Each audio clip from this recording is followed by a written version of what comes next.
food cans used to be soldered with lead compounds, so much so that people living off of canned food may have died from lead poisoning. Thankfully, this is no longer a problem in the United States. Lead contamination was actually one of the first priorities of the FDA before it was even called the FDA back in 1906. It's great that newspapers now have online archives going back a century, so we can read about landmark historical events like FDA proposes lead-soldered cans be banned way back yonder in 1993, going into effect 1995. Evidently, it was complicated, because lead solder was grandfathered in as a prior sanctioned substance. Now that the lead is gone, though, are canned foods healthy? It primarily depends on what's in the can. If it's Spam Dandy, I'd probably pass. Let's give canned food the benefit of the doubt, though. What about canned fruit? Well, we know fruits and vegetables in general may help protect us from dying from cardiovascular disease, and when it comes to preventing strokes, fruit may be even more protective. But whether food processing affects this association was unknown. This study found that unprocessed produce, mostly apples and oranges, appeared superior to processed produce, but that was mainly orange and apple juice. I mean, no surprise whole fruit is better than fruit juice. What about whole fruit just in a can? Dietary guidelines encourage all fruit, fresh, frozen, and canned, but few studies have examined the health benefits of canned fruit until now. Canned fruit did not seem able to enable people to live longer. In fact, moving from fresh or dried fruit to canned fruit might even shorten one's life. So maybe dietary guidelines should stress fresh, frozen, and dried rather than canned. Why the difference? Well, there's no more lead, but there is that plastics chemical, BPA, that is used in the lining of most cans, which can leach into the food and might counterbalance some of the fruit benefits. Recently, blood levels of this chemical was associated with thickening of the lining of the arteries going up to the brains of young adults, for example. Canned fruit is often packed in syrup as well, with all that added sugar, and the canning process might diminish some nutrients, potentially wiping out 20 to 40% of the phenolic phytonutrients and about half of the vitamin C. Maybe one of the reasons citrus appears particularly protective against stroke is the vitamin C. It appears the more vitamin C in our diet, the lower our risk of stroke, and the more vitamin C in our bloodstream, the lower our risk of stroke. But how did the vitamin C get in our bloodstream? These people must have been eating a lot of healthy foods, like citrus, tropical fruits, broccoli, bell peppers. Therefore, the observed effect of vitamin C on stroke reduction may simply be a proxy for specific healthy foods that lower stroke risk. How could we tell? Well, we could just give people vitamin C pills instead and see if they work, and they don't. Citrus fruits have all sorts of other compounds associated with lower stroke risk. The whole is greater than the sum of its parts. You can't capture Mother Nature in a pill. It's like the apocryphal beta-carotene story. Dozens of studies show that people who ate more beta-carotene-rich foods, like greens and sweet potatoes, and therefore had more beta-carotene circulating in their system, had lower cancer risk. But how much money can we make selling carrots? So they tried giving people beta-carotene pills, and not only did they not work, they may have even caused more cancer. So I assumed this National Cancer Institute researcher would conclude the obvious: produce, not pills.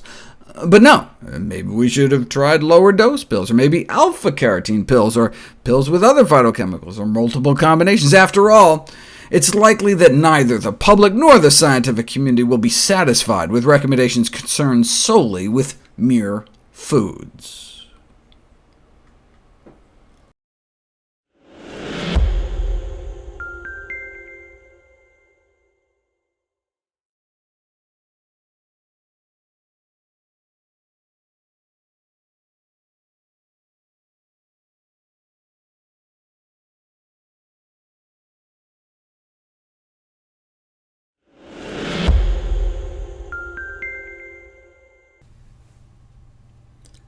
If the fructose in sugar and high fructose corn syrup has been considered alcohol without the buzz in terms of its potential to inflict liver damage, what about the source of natural fructose, fruit? Only industrial, not fruit fructose intake was associated with declining liver function. Same thing with high blood pressure. Fructose from added sugars was associated with hypertension, but fructose from natural fruits is not. If you compare the effects of a diet restricting fructose from both added sugars and fruit to one just restricting fructose from added sugars, the diet that kept the fruit did better. People lost more weight with the extra fruit present than if all fructose was restricted across the board.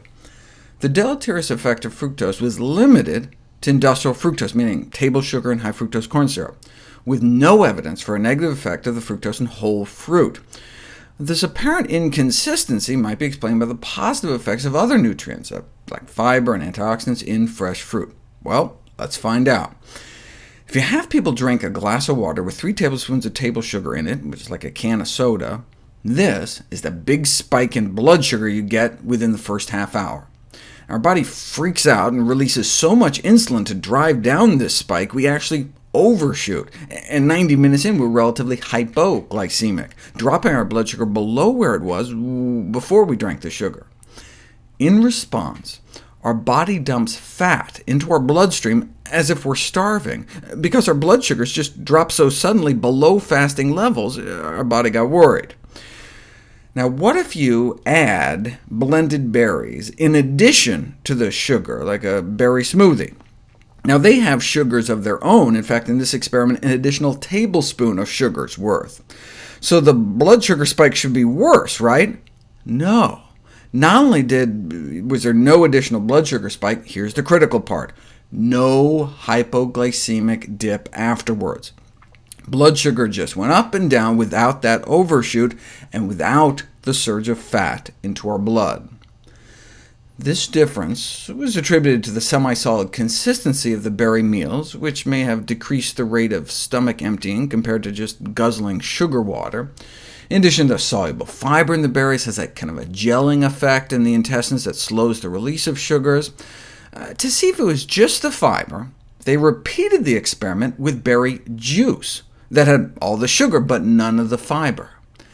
Now, as you can see, there's a kind of a clear difference observed early on in the blood sugar responses. At the 15-minute mark, the blood sugar spike was significantly reduced by the berry meals, but not by the juices.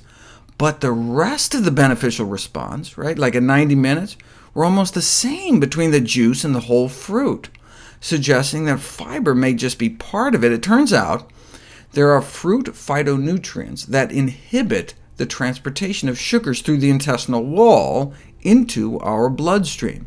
Phytonutrients in foods like apples and strawberries can block some of the uptake of sugars by the cells lining our intestines. So adding berries can actually blunt the insulin spike from high glycemic foods. Here's what white bread does to our insulin levels within 2 hours after eating it.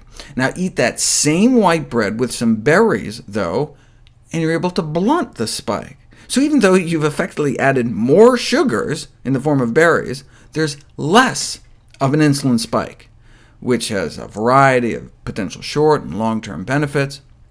So if you're gonna make pancakes, make sure they're blueberry pancakes.